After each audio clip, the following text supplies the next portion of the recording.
This is Annette M. Romesburg, and I am presenting my action research presentation for Education 6127 in the spring of 2013. And my teacher was a wonderful Professor Salvatore Trento. Topic, take 232. The topic that I chose was handwriting. Handwriting involves many components. Some of the components are pencil grasp, visual perceptual skills, or your eyes seeing what your brain is figuring out they're seeing, eye acuity, auditory processing. What? Oh, sorry, that was from our last session. So I decided to focus on letter formation, and in that is letter memory. So does the child, when sees this letter, L, can his brain remember that, and can he place it on the paper? I also chose to look at letter orientation, which is, can they write it in the appropriate direction? This would be incorrect for the letter L. And then I looked at placement. So kids are given a horizontal line that they must come down to. And so you can be within 1/8 inch of that line to have appropriate horizontal alignment. Question, take 26. Okay, so my question was, using the screener of handwriting proficiency to assess letter formation, letter orientation, and letter placement in a K-3 self-contained classroom, will the Handwriting Without Tears curriculum improve handwriting? So why did I choose this program? The Handwriting Without Tears program is a multisensory approach to learning handwriting. You learn through kinesthetic awareness, so you have blocks that you can build letters with, you have Play-Doh that you can build letters with, so you get to those hands-on learners. It also has an auditory component, so there's songs built into the program, and that really helps your auditory learner to learn the letters. It does a wonderful job of having a lot of visuals and a lot of repetition, which helps with motor learning a letter. And motor learning is your brain's map of learning how to do a new task. And so this handwriting program fit all those parameters, and so that's why I chose this program. One of the great things about this program is it offers children a chance for a break. And children in grades 1 through 3, K-3, don't have the greatest attention span, especially in a self-contained classroom. So this program offers an opening activity, handwriting instruction, a middle activity, handwriting instruction, and then a closing activity. And the activities all relate to the handwriting, but they don't know yet. They haven't been able to put it together, but they all blend together to help in a universally designed way. Data collection, take 17. Okay, so how am I going to find the answer to my question? So I'm going to look at number 1, pre and post tests. The Handwriting Without Tears offers the screening proficiency, but it's not only geared toward Handwriting Without Tears. You can use it for other handwriting programs like Xander Blaser and Danielian. So I liked that it wasn't just all about Handwriting Without Tears. So we're going to do a pre and post test. We're going to have the kiddos do some classroom work to reinforce that motor planning. And then I'm going to look at level of engagement.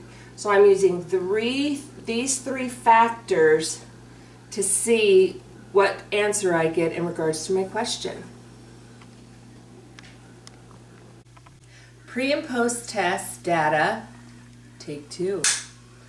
Okay, so This is beautiful. Think about in the school system having 5 weeks and kids with special needs.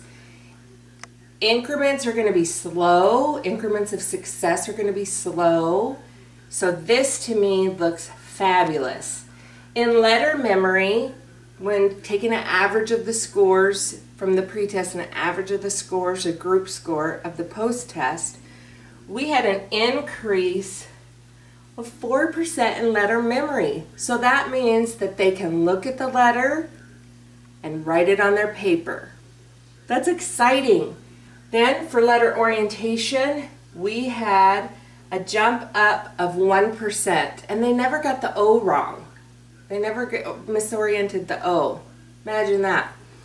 For letter placement, we had an increment of 2%. This is one of the hardest ones, and from the classroom, little classroom work that I got, you'll see that when you have a line, kids will use that line to anchor. And what I mean by this is you have, they'll go from bottom to top to form a letter because you have an anchor. But now that we're making them switch and going from top to bottom, they no longer have their anchor. So it's almost a nebulous space out here. So this is pretty good, actually. Classwork, take 29. Okay, so what I did for classwork is I assigned each student either 1 or 2 letters to participate, write twice in the week. What I didn't do is follow through and make sure the para-eds were following through with the homework.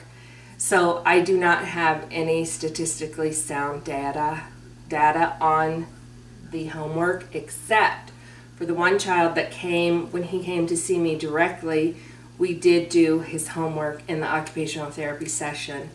And what I found is week 1, and you'll see my rubrics and all that in the little companion package that the forms, it's in forms that I sent you to use with the YouTube. So where he started out week 1 getting 0s for memory, 0s for orientation, and 0s for placement, the last week he solidly got 1s for each of the, so we had 2 homework papers and he got 1s. Can you believe I teach handwriting? This is so not good. But anyway, so I can only talk about him. His classroom work improved, and the motor planning for letter formation improved, his orientation improved, and placement improved, but I can't talk about the class as a whole. So that is one of my limitations we'll talk about later. Engagement, take 27. Okay. So this was my most interesting finding. What I did was for the first, second, and third sessions, I looked at the group as a whole and I would just pick random times during the opening, the handwriting activity, the handwriting activity, and then the closing activity. And then I made a median of all the percentages that I got. So, from all the children, because it was a group. So for the first session, the opening activity, 75%, and that's the one you really want to get them in, bring them in. It's big, it's fun, it's loud, it's crazy. So then we did the handwriting activity, 8%.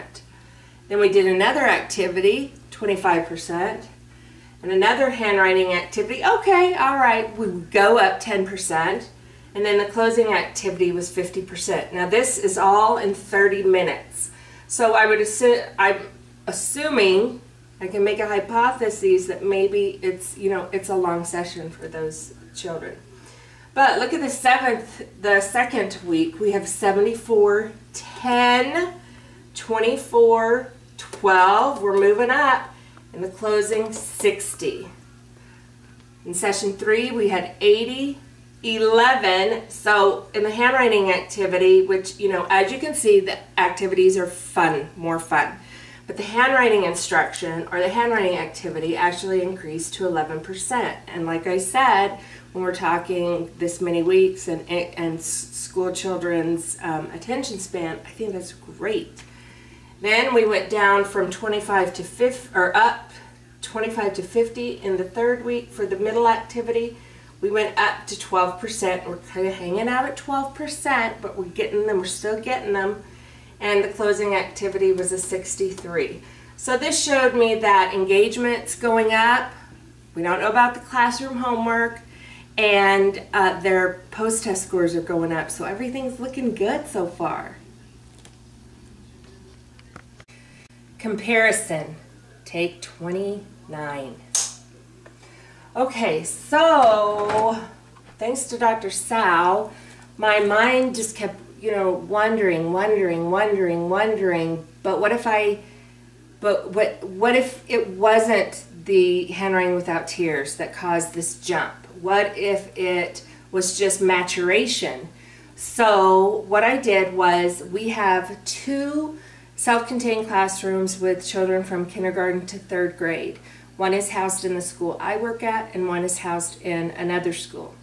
So this data right here is from my classroom's post-test. This data right here is from the other schools. I just gave them the test. So they had no instruction. They just took the test. So let's see how they compared. My classroom got a 27, actually it's a teacher's classroom, but when I'm I call them my kids. That's okay. So my kids got a 27% on their post-test, and without any intervention, classroom 2 got a 14%. So my kids scored higher on that. On orientation, my classroom got a 38%, classroom 2 got an 11%, so we have an increase. And in classroom 1, my class got a 14%. This classroom, this is hard. Remember, we talked about how placement was hard. Got a 2%. So no up, down, but they went down, and they were down in orientation. So that was just a comparison I need. Post-intervention, no intervention. So what? Take 49. Now we come to the most pertinent question. So what? So what does all this data tell us? According to Dr. Sal, that data speaks the truth. It's the thing that will ferret out information for you. So, as the students work through the program, their overall average scores from the pre-test to the post-test increased. The classroom work, I didn't get any statistically sound data except for my one student who came with me. He did show an increase. And the level of engagement overall within the group average increased. So we can say, that's amazing! Remember, progress is made in increments though, and that's why it's so amazing. Kids actually participating in a handwriting curriculum. What a concept. This has been a joy, and let's talk about the limitations and the shortcomings next. Shortcomings and limitations. Take 249. Okay, so obviously we talked about some of the shortcomings, and while I invested time talking to the parents, getting the parents' permission, and actually I sent home a packet, which you will have in your forms, that told about the program. and I talked to the teacher at length. Luckily, she came from a district that used handwriting without tears, so she was very familiar. I met with the para-eds that would be teaching and doing the classwork with them. What I didn't impart was their importance to them. In the beginning, when I was doing the groups, they didn't come and help me. I didn't make that clear that they were an essential part of this whole process. And during the classwork, I didn't really explain to them effectively that this was part of the research that I was taking. So the shortcomings were not getting good classroom work data and not having a lot of help from the para-eds, and not by their fault but by mine. So about week 3, I said, I need all hands on deck, and then I got more and more as each week went by. I got more and more help, but it was slowly, because that was the time they thought, oh, we can take our breaks now, which is hard for them to get. So I understand that. Another limitation is our district doesn't believe in a curriculum. They don't want to, I've spoken with the curriculum committee, they don't want to purchase curriculum. They want teachers to do what they want to do with writing. Cursive is no longer even an option. And if you don't get it in kindergarten or first grade, which visually motor wise with hand development, our hands and our eyes and our eye-hand coordination is not, and our distal motor control is not really ready to write until the age of 8. So I think it's just systemically, the system that's a limitation, because we have to get this done because we're in American schools and we have to get it done. And I can't control, I don't have the power to control that, but now I have some data to take to my curriculum committee and show them that a class, because we'll continue this class until the end of the year and I'll have more data, and I plan on presenting it to my curriculum committee so that I can impart the importance of handwriting, the importance of learning it correctly, the importance of this society still being handwriters. I know that we do a lot of stuff electronically, but we're still handwriters, and it would be nice if we could sign our name. And so that was a shortcoming about the system, but there's a hidden jewel in there that I have something to bring to the table for them. And that's that. Thank you. Take 432. I'd like to thank the Academy and the, what? Oh, sorry.